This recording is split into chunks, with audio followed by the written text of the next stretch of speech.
सर्वोदय आश्रमातला तुमचा फोटो खूप व्हायरल होतोय आणि म्हणजे तुम्ही कुठल्याही 5 स्टार हॉटेलमध्ये राहत नाही आणि तुम्ही आश्रमातच राहता, मुंबईत आलात की तिथेच उतरता, अशी चर्चा होते. हे खरं आहे का? म्हणजे आणि दुसरीकडे ना आम्ही तुमच्या एक्सपोस्टवर तुमचं घरही बघितलं, बऱ्यापैकी टोलेजंग वाडा वगैरे आहे, तर त्याची चर्चा आहे एका बाजूला. काय आहे म्हणजे खरं हर्षवर्धन काय करता तुम्ही? बिझनेस करता असंही मी ऐकलेलं आहे. नेमकं काय आहे तुमचं एकूण बॅकग्राऊंड? मी 2014ची निवडणूक पहिल्यांदा लढलो तेव्हा माझं संपत्ती किती त्याचं ॲफिडेविट मी जोडलेलं आहे. मी 2019ला लढलो, त्याची पण पब्लिक डोमेनमध्ये माझी किती संपत्ती आहे ती दिलेली आहे.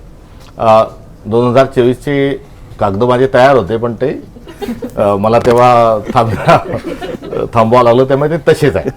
मला असं वाटतं की ते पण मी आता प्रदेशाध्यक्ष झालो म्हणून मी ते पब्लिक डोमेनला मी ते टाकून देतो. त्याची तारीख जरी जुनी असली किंवा त्यानंतर आता काही वाढले नाही, तर या तिन्हीमध्ये माझा संपत्तीचा लेखाजोखा आहे.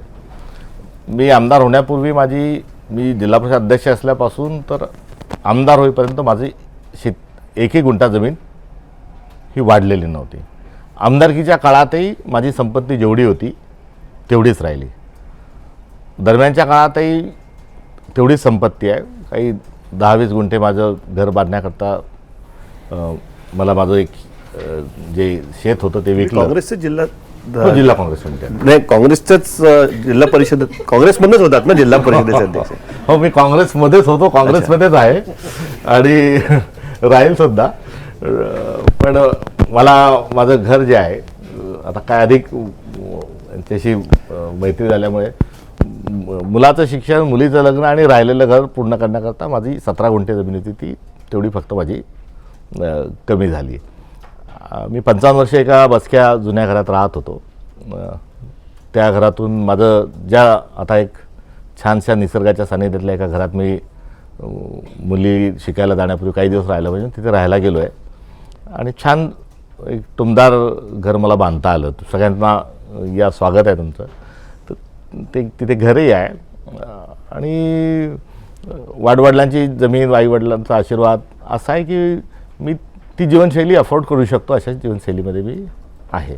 आणि इथं पर कुठेही या व्यतिरिक्त माझी जर संपत्ती कुठे असेल, कुठल्याही याच्यात माझा जर गैरप्रकारात माझा जर सहभाग असेल, तर मला सार्वजनिक जीवनातून निवृत्ती घेतली पाहिजे. हे माझं ऑल द टाईम माझं हे ओपन असणारं एक चॅलेंज आहे. हे चॅलेंज नाही, हे माझी घोषणा आहे की कुठेही काही याच्या व्यतिरिक्त असेल तर सांगा.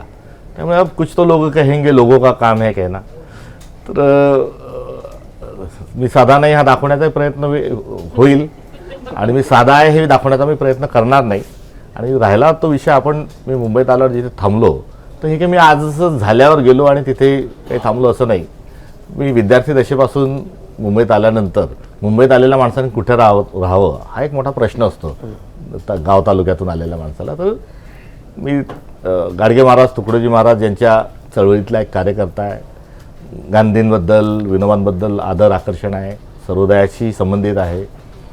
अनेक जनांदोलनामध्ये माझा सहभाग राहिला आहे. काही जनांदोलनामध्ये निर्माण करण्याचंही सौभाग्य मला मिळालं आहे. तर मी तिथे नियमित थांबवत आलो आहे. आमदार झाल्यानंतर मी तिथेच थांबलो आणि तिथूनच मी विधानभवनात गेलो होतो.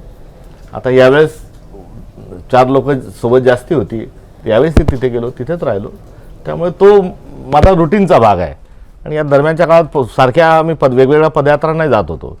ही निवडणूक व्हायच्या आधी मागच्या महिन्यातच मी कर्नाटकमध्ये पदयात्रेत होतो. तर पदयात्रा चालताना जिथे संध्याकाळ होईल तिथे मंदिरात जिथे जागा मिळेल तिथे झोपा. तो काही असा खूप मोठा विषय नाही, तो जीवन जगण्याची माझी ती शैली आहे. त्यामुळे आपण जसं स्वाभाविक आहोत तसं राहिलं पाहिजे. पदं येतील जातील आणि मग हा माझा जीवनाचा एक स्वाभाविक एक फ्लो आहे.